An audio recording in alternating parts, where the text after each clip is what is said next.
mencari, memantau, lalu kemudian membidik. Ya, seperti itulah kerja tempur dari amunisi berkeliaran andalan anggota militer Vladimir Putin.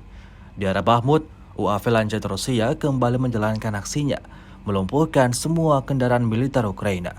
Rekamannya ramai beredar di media sosial Telegram pada Senin 10 April 2023. Kali ini, militer Rusia menyasar penghancuran howitzer M777 angkatan bersenjata Ukraina yang sedang beroperasi. Seperti yang terlihat dalam rekaman, tanpa berlama-lama, UAV Lancet Rusia langsung menabrak kendaraan militer Ukraina hingga meledak dan hancur tak tersisa. Akibatnya kerugian besar lagi-lagi harus diterima angkatan bersenjata Ukraina.